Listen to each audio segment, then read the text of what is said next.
우리는 살아가면서 스스로 믿는 것을 본다. 예를 들어 결핍의 존재를 강력하게 믿으면 사는 동안 여러 형태의 결핍을 보게 될 것이다.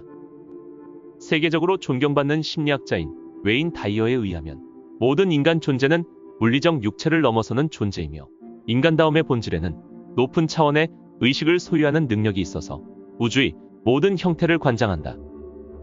당신은 자신의 보이지 않는 부분을 엿볼 수 있고 원하는 방식대로 마음을 사용할 수 있으며 이것이 자신의 본질적 인간성이라는 사실을 인정하게 된다. 흔히들 아빠가 되면 슈퍼맨의 버금가는 능력을 발휘하게 되고 엄마가 되면 원더우먼이 되는 경험을 떠올려보자. 그렇다면 아빠나 엄마가 되어보지 못한 사람들에게는 과연 그러한 능력이 없는 걸까? 오늘은 내 안에 놀라운 힘을 발견하는 원리를 담은 책, 믿는 만큼 보인다에 대해 이야기해보겠다.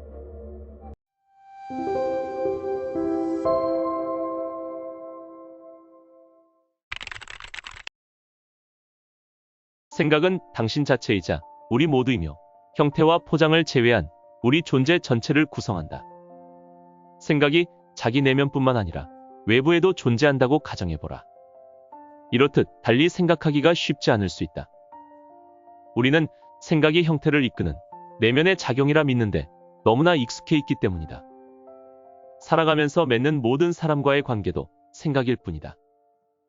다른 인간 존재 속에 들어가 그들이 행동하는 대로 느낄 수는 없기 때문에 사실상 한 발짝 물러서서 생각을 통해 그 사람을 경험하게 된다. 당신은 생각의 작용을 통해 이 지구상의 만물과 모든 사람들과 관계를 맺는다.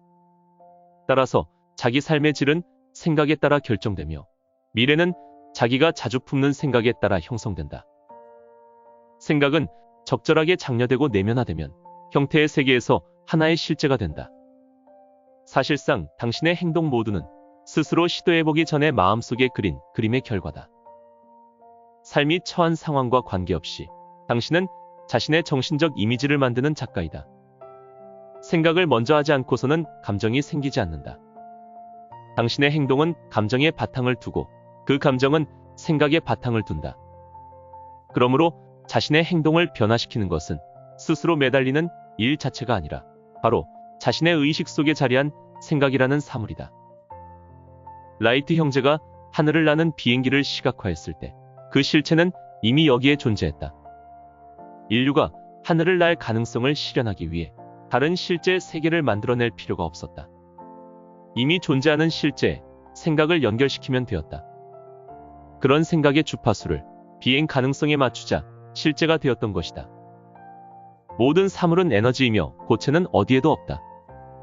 형태가 고체처럼 보이더라도 현미경으로 살펴보면 실제로는 분자가 광속보다 약간 느린 속도로 진동하기 때문에 우리 눈에 고체처럼 보일 뿐이다. 에너지는 우주의 성분이고 생각은 그 성분의 일부다. 그래서 원하는 것을 현실로 나타나게 하려면 두 주파수를 연결하기만 하면 된다. 만약 매일 24시간 동안 꿈을 꾼다면 꿈이 자신의 모든 실제가 된다. 꿈꾸고 있음을 아는 것은 오직 깨어있을 때뿐이다. 이는 각성이라 부르는 의식 단계에도 똑같이 적용된다. 즉, 일단 깨어나면 꿈속에 속한 의식을 볼 때와 마찬가지로 자기의 활동을 모두 바라볼 수 있다. 깨어났을 때의 관점에서 본다면 잠을 자야 경험할 수 있는 사물에 집착하는 것은 어리석기 짝이 없는 일이다. 깨어난 사람들은 꿈꾸는 데 필요한 모든 것을 스스로 만들었다는 점을 영혼 깊은 곳으로부터 안다. 아인슈타인은 이런 말을 했다. 인간은 우리가 우주라 부르는 전체의 일부로 시간과 공간의 제약을 받으며 자신의 생각과 감정을 다른 사람과 분리시켜 경험한다. 이것은 자신의 의식에 대한 일종의 착시 현상이다. 이런 환상은 일종의 감옥으로 자신을 개인적인 욕망에 한정시킨다. 우리가 해야 할 일은 연민의 원을 넓혀서 모든 생명체와 자연을 포용함으로써 자신을 이 감옥에서 해방시키는 것이다. 과학자들은 혹성의 한 부분에서 액체가 결정화되면 아무런 정보 접촉이나 물리적 접촉 없이도 동일한 결정화 과정이 다른 곳에서도 발생한다고 보고했다. 또한 유럽의 미생물이 갑자기 다른 방식으로 행동하자 지구의 다른 지역에 거주하는 미생물이 아무런 정보 교환이 없었음에도 거의 동시에 같은 행동을 새롭게 나타내기 시작했다는 연구 보고도 있었다. 인간 존재의 역사 전체는 이렇듯 집단의식의 규칙을 따르는 것처럼 보인다. 나라는 전체 안에 있는 하나의 세포를 보자. 우리 몸에는 60억 개의 세포가 존재하고 각 세포는 그 안에 또 다른 능력을 소유한다. 내부에 조화와 안락이 없다면 특정 세포는 조화를 거슬러 행동할 것이고, 이런 행동은 세포를 포함한 전체에 영향을 미치게 된다. 결과적으로 병든 세포는 인접한 세포와 협력하기를 거부함으로써 모든 것을 파괴해서 결국 전체와 그 자체를 파괴하고 만다. 이것이 바로 몸속에서 암이 작용하는 방식이다. 자신이 우주라면 우주의 통합자는 사랑이다. 하나의 세포인 자신이 조화를 거스르는 성분으로 구성되었다면 자신은 병들게 되고, 마치 암세포가 이웃 세포를 향해 행동하는 방식으로 자신에게 인접한 파세포에 반응하게 된다. 그래서 사회에서의 암은 몸속의 암과 거의 동일하게 작용한다. 개인이 다른 사람을 향해 파괴적으로 행동하는 이유는 개인이 전체와 관계를 맺지 않기 때문이다. 최소의 개별적인 세포로부터 자신이라는 하나의 세포에 이르기까지, 또한 사회구조 안에 등장하는 모든 집단까지, 심지어 우주 전체에 이르기까지 메시지는 동일하다. 우리가 이 모든 단위에서 하나됨과 동시에 전체성을 인식할 때 비로소 전체가 생존하고 번성하게 된다. 삶의 여정과 목적은 동일하다. 당신은 결코 완성되지 않을 것이고 궁극적인 목적에 도달하지 못할 것이다. 삶은 변화이자 성장이기 때문이다. 역설적으로는 하나됨의 원칙 속에서 자기 목적을 인식할 수 있다. 삶의 여정을 따라가는 발걸음 하나하나는 개별적인 경험인 동시에 삶이라 부르는 전체의 일부이다. 그저 그런 순간이란 없다.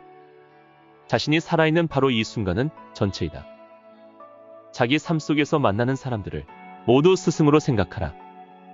다른 사람을 성장할 준비를 갖춘 자신의 일부로 보라. 이렇게 되면 자기 역할의 의문을 제기하지 않고 모든 생명체의 하나됨을 향해 빛을 발산하게 되며, 궁극적으로는 모든 인류를 향한 사랑으로까지 확장될 것이다. 그러면 살아있는 만물에게 감사하게 된다. 더 이상 차이점을 찾으려 하지 않을 뿐만 아니라 차이점이란 오직 형태에만 존재할 뿐이라는 것을 깨닫게 된다. 우리가 생활 필수품으로 생각하는 물건들은 실제로 세계 인구의 90%에게는 사치품이다. 소유하는 것이 많아지면 많아질수록 기본적인 인간적 가치를 나누는 일에는 소홀해진다. 어떻게 하면 행복하고 만족스러운 사람이 될 수 있을까? 이런 질문에 대한 대답은 초연함에서 찾을 수 있다. 초연함은 쉬지 않고 작용하는 우주의 묵시적인 사실이다. 문제는 초연함에 기꺼이 주파수를 맞춰 매일의 생활을 변화시키고자 하느냐 않느냐에 달려있다. 고도로 물질적인 사회에서 더욱 커다란 성공을 추구하는 사람들은 초연함을 쉽게 물리치는 습성이 있다. 이것은 물질적인 부와 소유물의 축적이 나쁘다는 의미가 아니다. 초연함은 성취에 따른 풍요로운 기쁨을 거부하는 태도가 아니다. 역설적으로 말해 초연함은 물질을 모두 포기하게 만드는 것이 아니라 오히려 삶에 더 커다란 풍요로움을 가져다 줄 것이다. 하지만 그렇게 되기 위해서는 먼저 자기 소유물을 벗어버려야 한다. 생각은 필수불가결한 영역이며, 여기에서 생존이 이루어지고 더 높은 차원의 의식과 영성이 존재한다.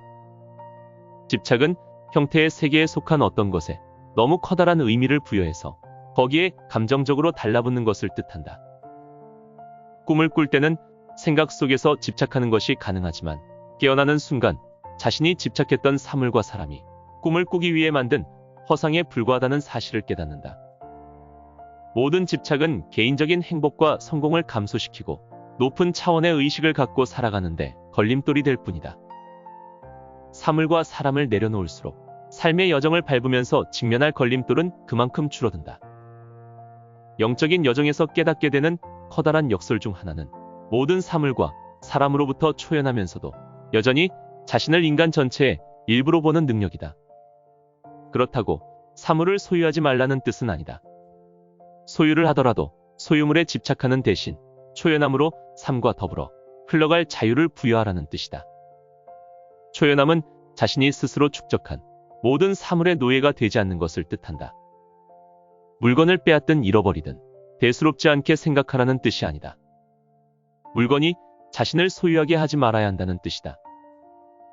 우리는 과거를 소중하게 생각하고 조상의 방식을 존중하고 감사할 수 있다. 그러나 자기보다 앞선 시대를 살았던 사람들의 방식대로 생각하고 살아야 한다는 집착은 스스로 깨달음을 거부하는 태도다. 우리는 이런 방식으로 수천 년 동안 사람과 관습의 통제를 받아왔다. 자기 삶의 드라마에서 주인공 역할을 포기할 필요가 없다. 선택하고 자유의지를 행사하는 능력에 대한 믿음을 포기하지 말라. 자신이 완벽한 우주 안에서 자유의지를 소유한다는 사실을 깨닫는다면 자기 삶에 커다랗게 자리한 스트레스 쌓이는 생각을 멈출 수 있다. 모든 일이 예정대로 일어나리라 생각하고 우리가 예정대로 있어야 할 곳에 있다는 사실을 깨달아라. 그러면 엄청난 양의 스트레스로부터 벗어나 비판의 필요성에서 자유로워질 수 있다. 완벽하게 동시적인 우주 안에서 자신이 스스로 현실을 만들었다는 사실을 이해하여 자기 경험을 빌미로 다른 사람이나 사물을 비난하지 말라. 스스로 세상에 펼쳐놓은 것이 결국은 완벽한 에너지 패턴으로 다시 자기에게 되돌아온다는 사실을 깨달을 때에야 비로소 자기 운의 이동을 보게 된다. 자신의 불운을 통해 기꺼이 교훈을 얻고자 한다면 불운을 반복해 겪지 않게 된다. 우연의 일치가 있을 수 없음을 알고 가장 작은 원잔의 입자조차도 의도적으로 작용한다는 점을 깨달으면 삶의 방향을 완전히 전환할 수 있을 것이다.